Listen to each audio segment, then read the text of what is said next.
Hello, everyone. My name is Erin Schertz, and I'm the marketing manager for RootsTech. And we're so excited to do this live today and that you're going to be joining us.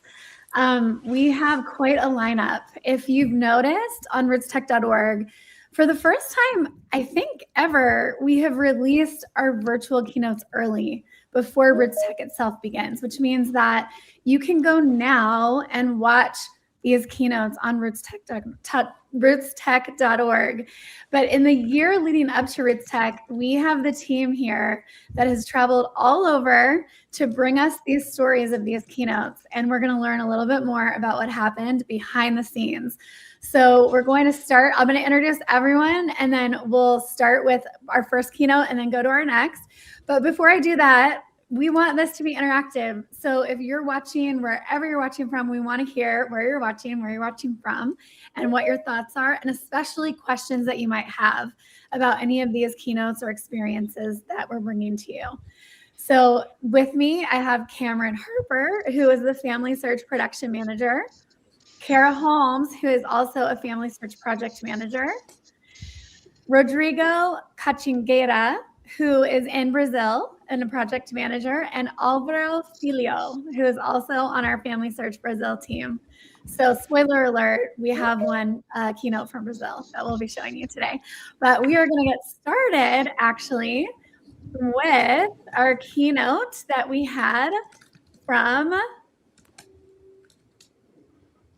I think he's from Florida, right? But originally Mexico. California. Yeah. I was wrong. José Hernandez. And we're going to tell you a little bit more about the behind the scenes, which Cam and Kara were both there filming. So they have a lot to share with us. But first, we are going to watch José's highlight video. So 280 miles above ground. You go around the world once every 90 minutes. You ask yourself, man, how lucky am I that I'm going to be joining the club of less than 600 people who have the privilege of being up here and looking at our Earth from a unique perspective. I could make out Canada, US, and Mexico. I couldn't tell the difference where one country ended and another began. And that's when it hit me. I said, my gosh, borders were created by humans designed to separate us, and how sad, because from that perspective, we're just one. We're the human race. We're God's children. We're all the same.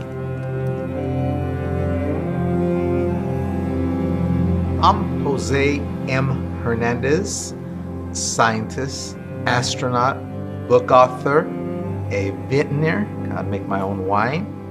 I'm an entrepreneur. So I do a little bit of everything. I was in the 5th grade. I was 10 years old. And it was a cold December evening, 1972. And we had done our homework. So we were free to watch TV.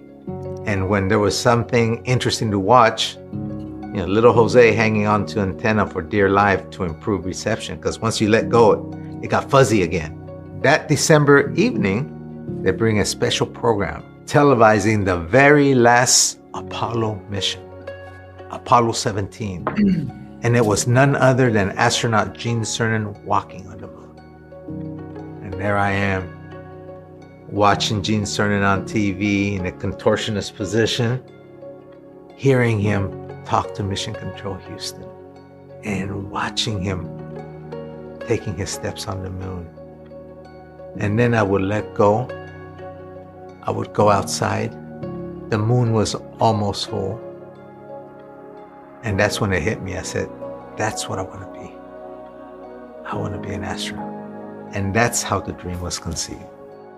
The real hero in the story is not me, it's my wife. All the sacrifices that we went through as a family. And my culture and my upbringing helped me. I think that background gave me the work ethic and the energy and the tenacity. And that's how I got to where I am today.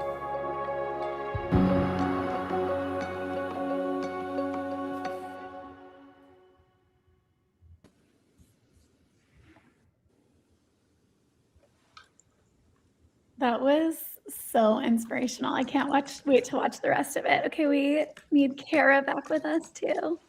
Come back, Kara. Kara, she was on the stage. There she is. Awesome. I love his story so much. I had watched his movie Million Miles Away a long time ago, and it was just amazing. Really quick, somebody commented, por favor, como lo veo en español. Which this is an interesting one because I know there's a lot of people who are native Spanish speakers who are going to be very interested in Jose's, Cam, can you tell us a little bit more about how someone can watch the keynote right now in Spanish? Yes. So all of these keynotes, like Aaron said, are available on rootstech.org.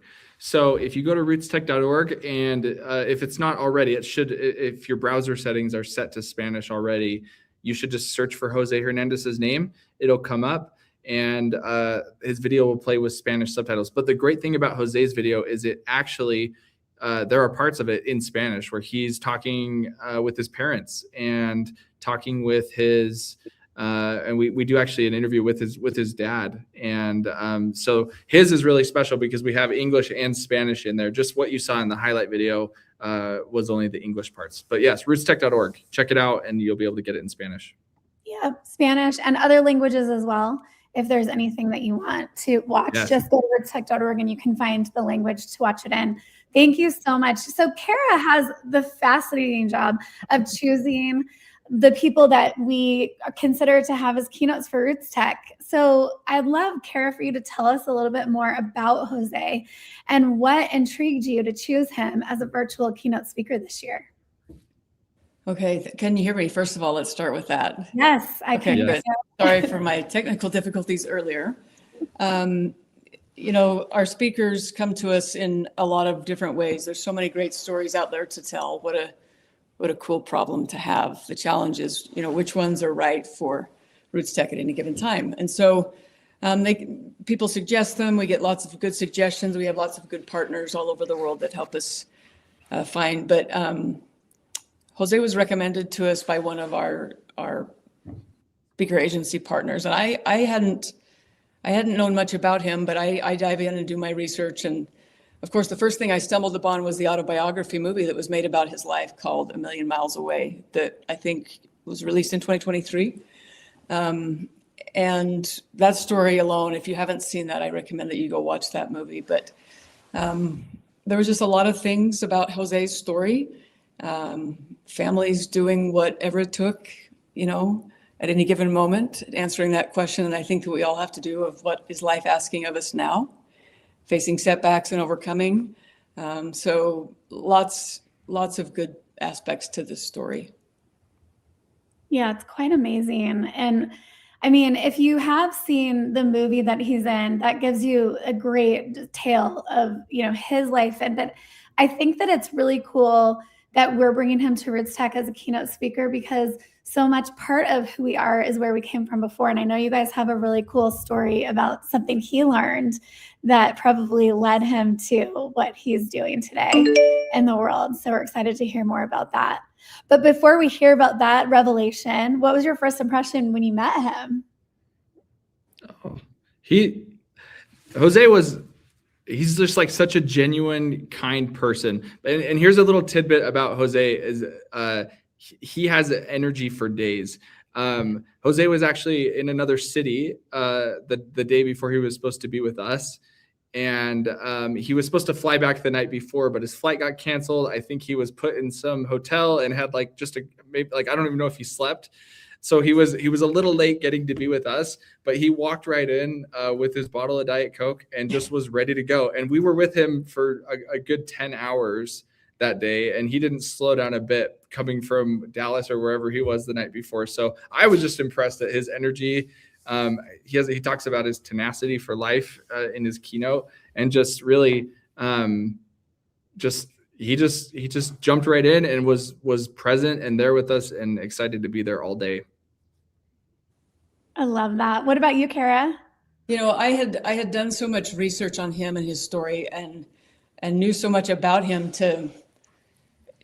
I just felt honored. That was the word that came to mind. He's such a good human, I knew his story. I knew what had gone into, what we were there to capture. And I just felt honored to meet him. And we ended up meeting his parents and his wife. And it was just a great day.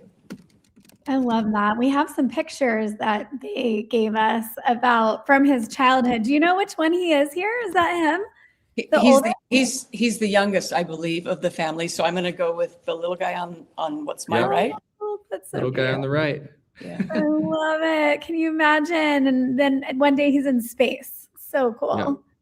He tells a story in his keynote as well about, because his family, so they were migrant farm workers, and they would start every year in Mexico and then work their way north up through California and then end in Stockton, California, which is actually where Jose lives now. And then they'd go back and do it again. So they'd spend three-ish months out of the year in Mexico and then the other 9 months in the United States. So he talks about how a couple of his siblings were born in America and a couple were born in Mexico, and how grateful he was, because that actually allowed him to be able to be an astronaut with NASA and progress as far as he did. So really cool stories about him and his siblings.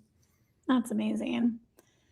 Tell us more about this. It looks like a vineyard. This was so impressive, to drive out through, all the land that grows fruits and vegetables of every kind, really.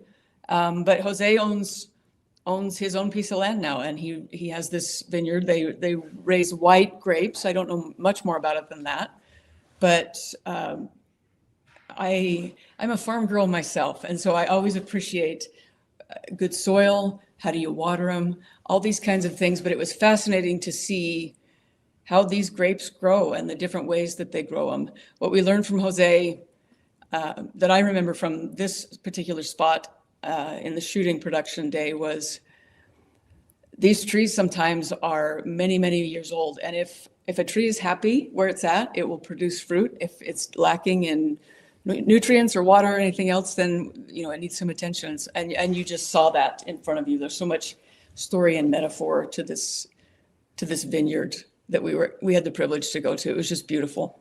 I was going to say, they were delicious too. He was having us just pick them off the vine, grapes? and I probably ate 30 of them. They were so good. They taste different than store-bought grapes, don't they? They're just different. Yeah, but so good. I was thinking of the symbolism that you just mentioned, Kara, looking at this place where you're grounded and then you can see the sky above you, where Jose had spent time as well. And how cool that is, that he was such a grounded person and yet is one of the few that have actually been to space and looked down on this scene, which is so amazing. So excited that we had him. Okay, next question. What was the most memorable part of Jose's family search experience? And this is what I was alluding to before, because I just learned it myself and it's so cool. So you'll want to listen up to this little. Yes. So Jose, if you haven't seen any of our keynotes, part of what we do is we have our family search genealogists and researchers, and we put together a presentation about this person's family history. So we get as much info as they have. We have them add what they know to family search, and then our genealogists and family historians take it from there, and we build out this journey for them to learn more about where they come from and their history. And we had prepared all that in English because that's the language he usually speaks day to day. But we ended up, the day kind of took a turn, and we ended up at his parents' house in their backyard. And his parents were there, and we were like, this is amazing. They need to be a part of this. It's really their story as well. And Jose just took it, and the presentation it's on an iPad, which you see in front of him, and you'll see that in the keynote. But Jose just said, no, I'm just going to translate this for my parents. So this whole part of the keynote, this whole part of the video is in Spanish, and it's Jose reading everything in English because that's what we'd prepared, and translating it to his parents and telling them the story of their family history. And it was so, his dad especially was really excited about this. And a few times he was like, I need a copy of this. I need a copy of this. I need to make sure I have this, because he was so excited to have this additional information that he didn't have about his family. That's amazing. Miriam Ruiz from YouTube is asking what team made the research. And I think it's so cool that you're bringing them up, because we have a lot of people behind the scenes that are doing some incredible work to help people make these discoveries. Can you tell us a little bit more about who did that research for them? You want to take that one, Kara? With all of our keynotes, we partner with it's not always the same person at the Family Search Library, but there's a team over there dedicated to helping us, depending on their area of expertise, that goes and kind of the people add what they know, and then we go see what else we can find and add to it. So I don't recall, Cam, the name of the particular researcher who worked on this. It's usually a team effort because there's so much territory to cover in not a great amount of time. But we also, this is a fun fact that I'd kind of forgotten about, to be honest, until this question came up. But we received, totally unsolicited, someone who's a family history enthusiast had seen Jose's movie and had went and done some research on their own. And we were able to use some of that information and verify it to help us get additional information. So that was kind of a cool thing. It's like, well, we weren't even looking, and someone felt impressed to send us that information. So we don't have time to get into details, but that was welcome and noted. I love that. And it's something that's really cool for those that are watching. If you don't know, you don't have to be a RootsTech keynote to get help with your family history. The library actually does free consultations. They're not going to be able to go in as much depth probably as we do for our keynotes, but if you're stuck and you don't know where to start, you can always go to their website and sign up for a free one. So that's a great benefit that we offer. And big shout out to Megan on our team as well. Megan McClanahan does so much work on these and just pulls it all together. She works with the researchers and then helps identify the parts we want to tell and just brings it together for us. So big Megan team effort. And Celeste on our team also. There's so much that goes into what you see here. It takes a village, as they say. Well, and it definitely does. And they're amazing. And this image that you're seeing here on the screen is one of those big revelations. And this gave me chills when you guys told me what had happened here. Can you tell us a little bit more about the discoveries that we made? Yeah, so you can read it right there. It says, we also discovered that your mother's great-great-grandfather's last name was Luna. So in Spanish, Luna means moon. And we kind of spell it out for him. It appears your connection to outer space be in your blood. But that was something he had no idea. And we just happened to find his great-great-grandfather. We didn't either until his last name is Luna. And so for his whole life to be focused on that, and Kara reminded me earlier, he actually has a vineyard, and his winery label is Tierra Luna, so Earth Moon, that he built with his wife. So just having that be part of his family story and be kind of ingrained in his blood was really, really cool. It's quite amazing, actually. And to think that just anyone can have these kind of stories or experiences, and that he had no idea with everything that he's done. I love that. Yeah. Oh, this is making me hungry. It's almost lunchtime here. What's something that didn't make it to the final cut that you want to share with us? Go for it, Kara. Jose and his family were so welcoming to us, and we had a couple of stops before we got to his parents' house, Salvador and Julia, and they were calling ahead. How many people? And they were gonna feed us, and we didn't ask for that. But when we arrived, they were insistent before we did any of the actual work that they wanted to feed us, and we felt so loved, and it was so good. It was authentic, at least from what I can remember, and it was a little hard to keep going after that. I'm not gonna lie, but it was their love language, and we felt so loved and so taken care of. Cameron, I'll let you speak to the flan, because that came a little later. But yes, so we went to his parents' house, and then we ended up over at his house with him and his amazing wife, and she had made flan for all of us as well. So that was the kind of the end to the day, and yeah, just part of their culture, and them sharing that with us. It was so special and really, really tasty. You guys are making me jealous. I don't know if you heard, but my stomach just grumbled. So it's working. That's awesome. And tell us about this little guy. He became my bestie. When we were at Jose's parents' house, he kind of was he just wanted to make sure that everybody was, okay and supposed to be there, and just kept tabs on things. And then he became our friend and just hung out with us while we were there shooting at his parents' house. I love that. That's so fun. And what a friendly little face. And we probably recognize some of these people that we're talking to on the screen, but tell us about the group that went with you. Cameron, I'll let you fill in the dots here, but so you can see Cam and I there, and then our other production partner, Michael. And when we go film these virtual keynotes, we often, accomplish a few things while we're out and about. And we were able to shoot some things for our kickoff video. This was in San Francisco, as you might recognize, but behind me is my youngest daughter, Sydney, and Sydney and I were on another trip, and the dates lined up, and so we needed to kind of come and intersect Cameron and Michael to do what we were going to do here, and then on to Jose. And so Sydney got to come and see what a day in the life of production is like, and you get to see a lot of things, but she's like, "Oh, Mom, I don't know how you do that." I'm like, "What do you mean? What do you mean?" But it was so fun to have her along, and she became part of the crew. There's lots of things that pop up that we have to kind of solve on the fly, and Sid got pulled into that. So we had a good time doing that.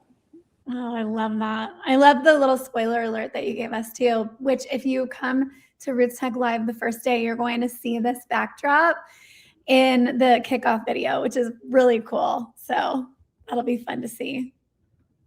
Great. Okay, we have a little trivia for you now.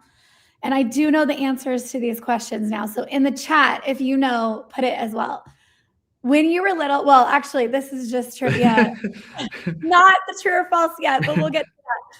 When you were little, did you ever dream about going to space?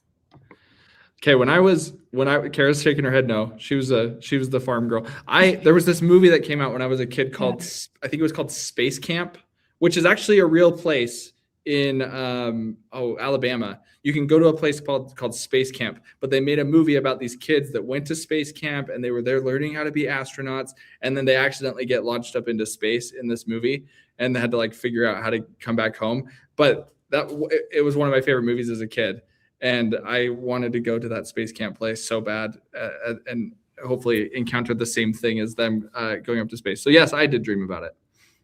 What about you, Kara? Did you? I don't think I ever dreamt about it. Learning about Jose and learning about the journey to become an astronaut, and these people are so well-rounded and some of the brightest and best, and the courage that it takes to do what they do.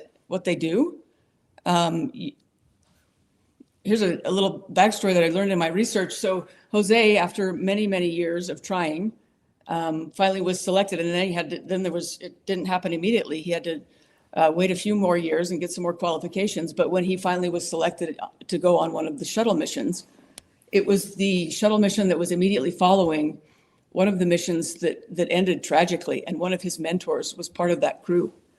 And I thought about the courage that it took for that next crew and their families to send their people up into space. And so I have an immense amount of admiration, even more so, than what we see they go to, what it takes to be an astronaut. Yeah, absolutely. I don't know that I have that.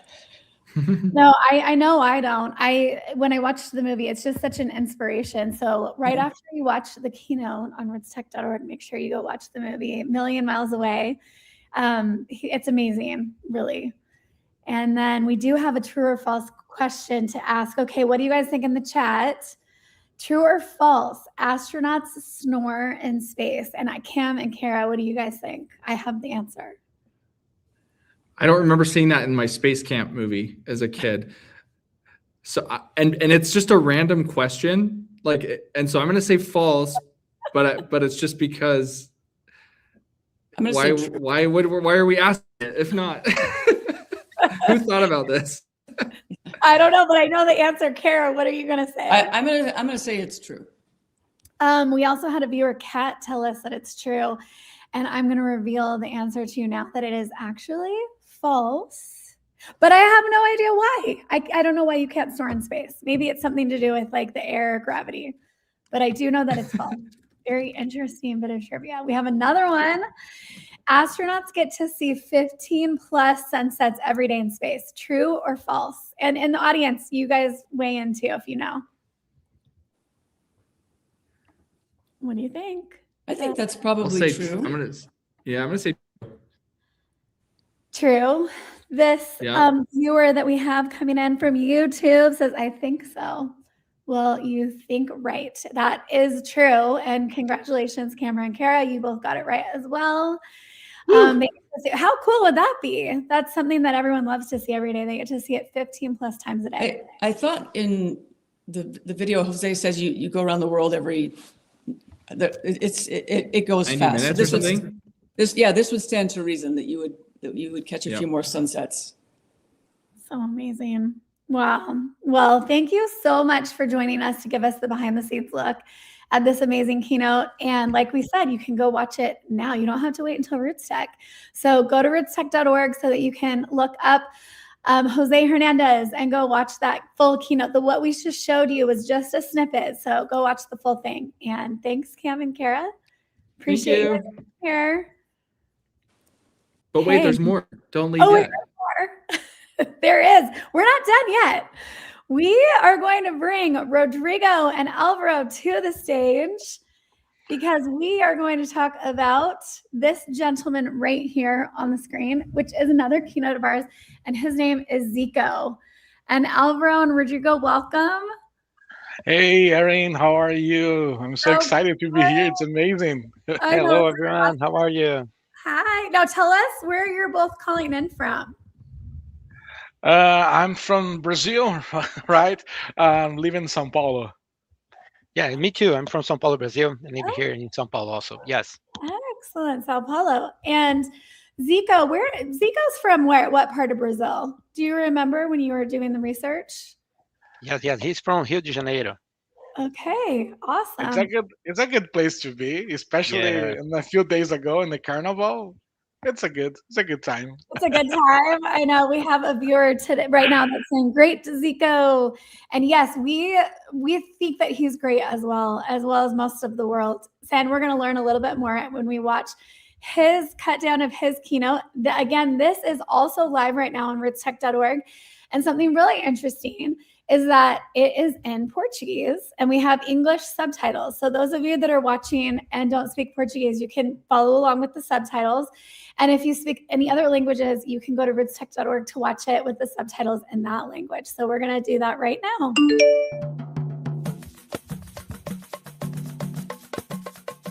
Eu me chamo Arthur Antunes Coimbra, no meio do futebol conhecido como Zico. Comecei no futebol com 14 anos de idade, no Flamengo. Joguei 10 anos na seleção brasileira, 2 anos na Udinese, na Itália. E já estou há mais de 20 anos trabalhando no Japão pelo Kashima Antlers. Lógico que futebol faz parte da minha vida. A minha infância foi maravilhosa, né? Principalmente porque era uma infância com uma liberdade total no meio da rua, com brincadeiras. Lógico, jogando mais futebol, porque era da família, estava no sangue da família. Tanto é que nós, dos 5 homens da família, 4 se tornaram profissionais de futebol. Eu acho que tudo aquilo que meus pais puderam oferecer para a gente ter a liberdade e com isso acabar criando uma personalidade, né, de tomar as tuas decisões próprias, eu acho isso tudo, a infância teve um valor muito grande no nosso crescimento. Minha mãe era aquela coisa da dona de casa, né? Cuidava de tudo. E o meu pai era um alfaiate com um perfeccionismo impressionante. Meu pai não queria que nenhum filho fosse jogador de futebol, porque da época dele era mal visto e tal. Ele queria que todos os filhos estudassem. O maior orgulho do meu pai, quando Deus chamou, foi que ele viu os 6 filhos formados. Hoje eu posso dar aula, sou professor de educação física, posso ser treinador, tem meu diploma.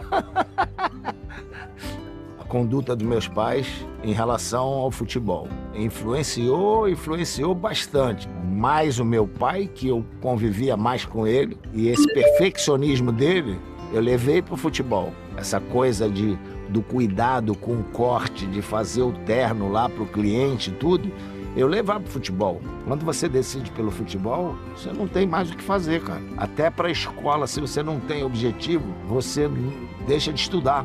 Então, não é fácil isso. Era um negócio complicadíssimo. Mas eu queria me formar. A história do meu pai era importante, dar esse orgulho para ele, essa satisfação. Eu me formei para dar essa satisfação para ele. Nunca exerci a profissão Nunca precisei. Isso são coisas, são valores que você aprende e servem para você tomar uma decisão mais à frente.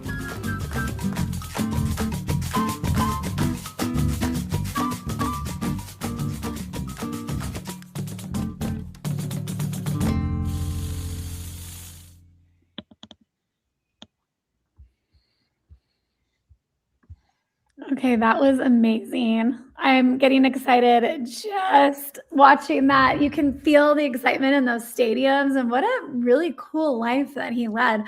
What was it like to interview and be with Zico, the great Zico? Really? It was amazing. Yeah.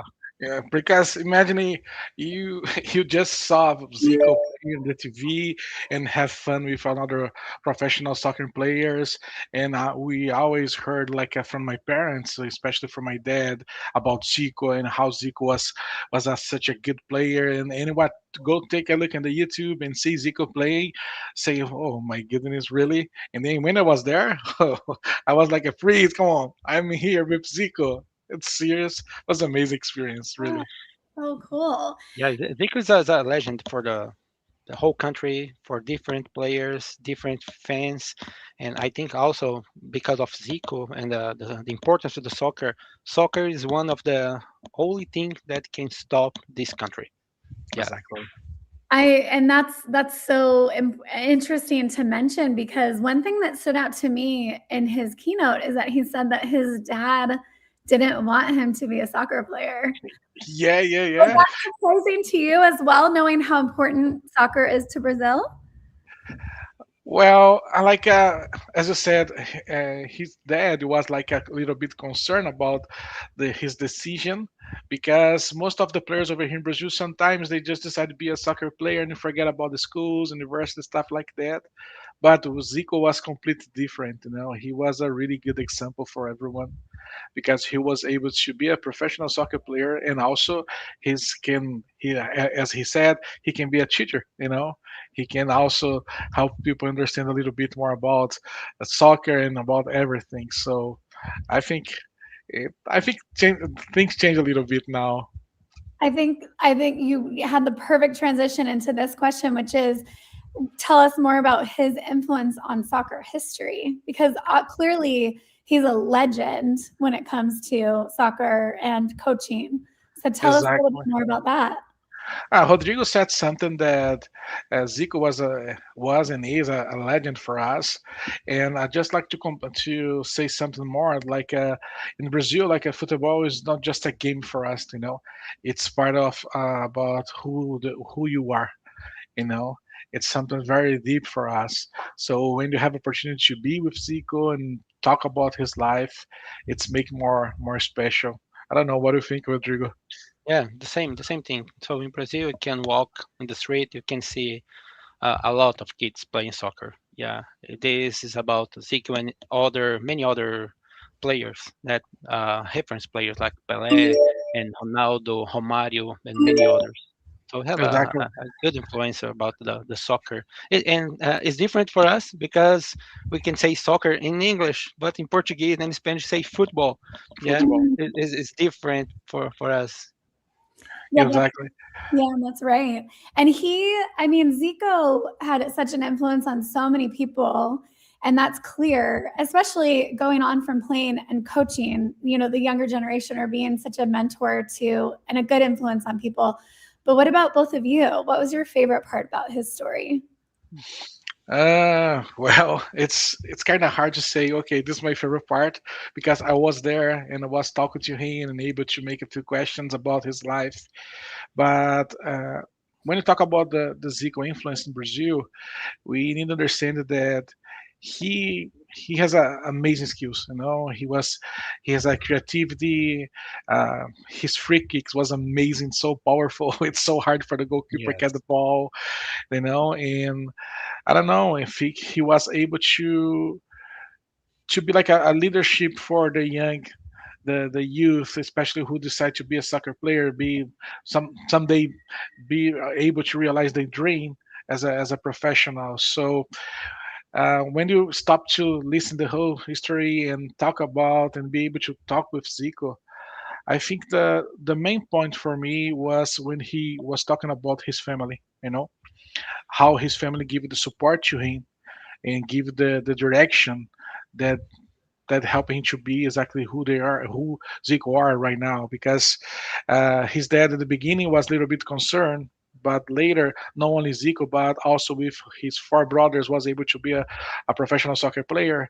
And then the way how he talked about his family, about his mom and his dad, and giving the support, also his brother example about life. So I think this is the main for me and special was when he was able to talk about the family and how the family was important for him to be able to accomplish his goal to be as a professional soccer player.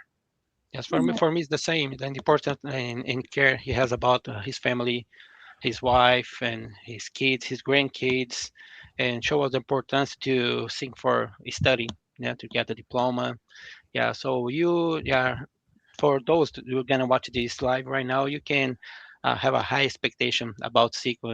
You're gonna love him for sure. Yeah, I love this comment that we got from one of our viewers, JJ Filio, who says the Japanese love him. He's the one who developed football there. And Yeah. I had learned that about him too. And how cool is it that someone who excels in a sport can, and that sport that means so much to so many people around the world, can inspire a whole generation and a whole country that is not where they grew up. I think that's really, really cool. So that's Yeah, awesome. it's not only that. I heard before. Yeah, I think you guys know already about the story, but uh, the soccer, like as a sport, was able to stop the war once a long time ago with the Pelé as a player, you know. And then when you see Zico take with him the sports all over the world, they you see how great are the sports and how they impact our lives, you know, and all over the world. So that's just something that I really like to talking about because it's amazing. It's how the sports can impact others in other countries. Yes. I think that's amazing. And I mean, why do you think, besides all the amazing reasons that we've already talked about, and clearly those who have been watching saw a little snippet of what Zico will talk about in more detail, and it's actually already live on rootstech.org, so you can go now and watch. But what are some other reasons why people should watch Zico's keynote video? Uh, I'm gonna let Rodrigo answer this question because he's older than I. No, just a month. Just a month. Uh, so, because he's the man. Yeah, Zico is a good influence, as Alvaro say, uh, about a good example for everyone, for the whole country. Yeah, about the family, the all principles that the family can use to grow up. Yeah. So this Zico is a good influence for everyone. It's a good one, Rodrigo. Yep. I think I like Zico came before Ronaldo, Ronaldinho, Kaká, Kaká, you know, Adriano. and Adriano, and for sure he was a really good influence for Hmm. everyone who loves soccer. So doesn't matter if you're youth or old, you know, if you like soccer, you need to stop by to take a look about Zico stories because he not only talk about soccer, but he talk about the family and how important the family to help this youth future players to give the support to them to go through the challenge, because it's not easy to be a soccer player. Have so many challenges. Zico was able to talk about this with us behind the cameras, and we know it's hard. Between 10 young kids, or you can say 9 want to be a professional soccer player over here in Brazil. So this is something. It's not easy, but I think when you have a family, it doesn't matter if you accomplish or not, you'll be okay. You'll be fine. Well, I was just going to ask, what did you learn from your experience with Zico? But I feel like you just said something so profound about something that you learned, and that a lot of people can learn about those odds and about your desires in life and what you want to accomplish, and the tenacity that it takes to reach those goals too. Is there anything else that you want to share about what you learned? No, I think it was great. You take the real mean about the experience that you learned from Zico. Yes. I love it. Okay, well, we do have some trivia. Really? So, yes, we do. Oh. We do have some viewers who I can tell are Zico fans as well. So you guys can weigh in the chat. This is just a simple one, which is, do you play soccer? And if so, what is your favorite soccer memory? Or well, let's say football too, because you guys don't call it soccer, you say football, right? Do you play? Rodrigo, go first. Okay, so I have a lot of memories playing soccer. Yeah, I started to play soccer. I don't know, remember when, but probably around 2 or 3 years old, I started to play soccer. But my good memories is play for my city and different teams in the championships. Yeah, with making good friends that I have for the whole my life. This is a good memory for me. Yeah, remember those experiences that improved me different talents, especially to be a leader. Yeah. Oh yeah, absolutely. I love that. What about you, Alvaro? As a child, we always was able to play soccer because we don't need to have too much to play soccer. No, it doesn't matter if you're rich or poor. You just need to have a ball and a small space, and then you can play forever for hours. But for me, my dad was a professional soccer player, and I was able to see and play in the field, not as a professional, but between their friends. And he always stopped to talk about soccer and try to help me in a few ideas about what I want to be in the future. But for me, this is something that who really bring me the good memory about soccer. It's when you talk about family, but I can bring very clear my dad playing soccer with me. Is something that's very special. Oh, look at that. This Look here. is that your son up there in the middle with you? Do you have a hair, Rodrigo? Look at that Yeah, picture, I miss my hair a That's lot. amazing. I miss my hair a lot. That This is a good memory for me. When I had hair. These are great. Oh my goodness. How fun is that? You know, I feel like I'm part of the club because I actually have a football soccer memory too.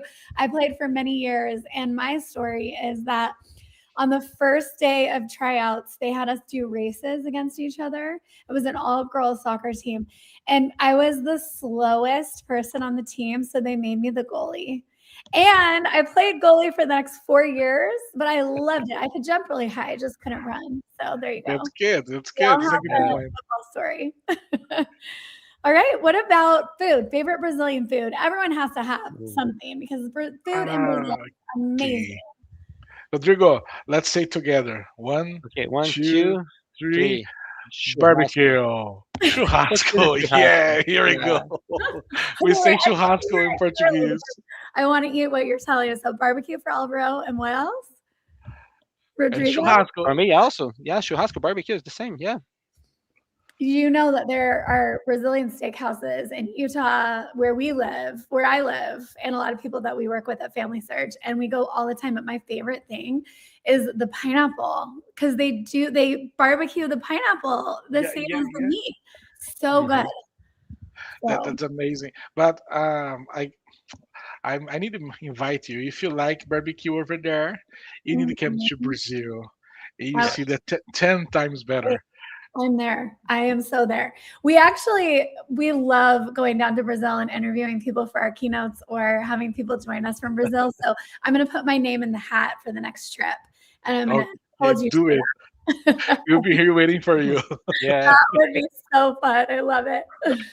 Okay, so here's where all of our viewers can weigh in, and I want Alvaro and Rodrigo to also weigh in. And no AI, you cannot ask Google or ChatGPT.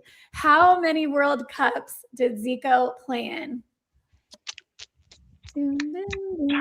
Time. How about Rodrigo? I know the answer.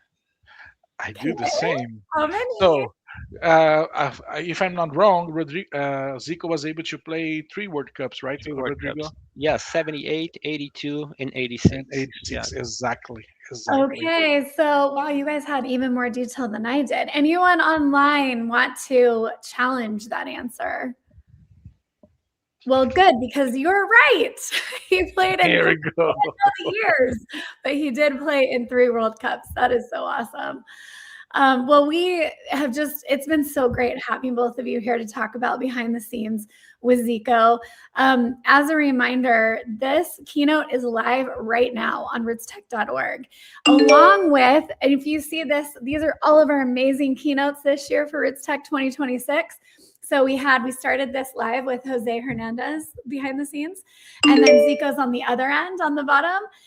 We also had the Gardner brothers, which are from Ireland, and they are internet sensation Irish dancers, and they are as well another keynote. And then Jessica Soho, who is an award-winning Filipina journalist, and she's amazing. And her keynote is also live right now. Now, starting March 5th, we will also have RootsTech Live, and on the first day, you can hear from Marlee Matlin, who is an amazing award-winning actress.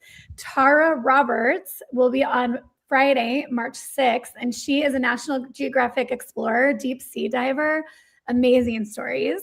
And then on Saturday, March 7th, we'll conclude the last day of RootsTech to hear from Steve Young, who is a Super Bowl American football player. Maybe he plays football too, soccer too, I don't know. We're going to hear all about memories with American football, and we're so excited to welcome him as well. You can watch these live and on demand afterwards. And again, we have multiple languages that we stream our content in at rootstech.org. So please join us. You can register right now so that you'll get a reminder when everything goes live. It's completely free to register and watch from anywhere in the world. If you want to come to RootsTech, you can also buy a ticket to come to the 3-day event in person.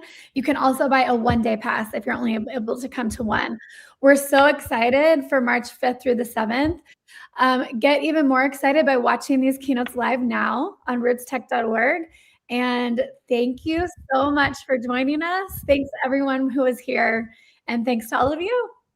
Thank you, Até mais. Tchau, tchau. Um abraço do Brasil. See ya. Bye, bye.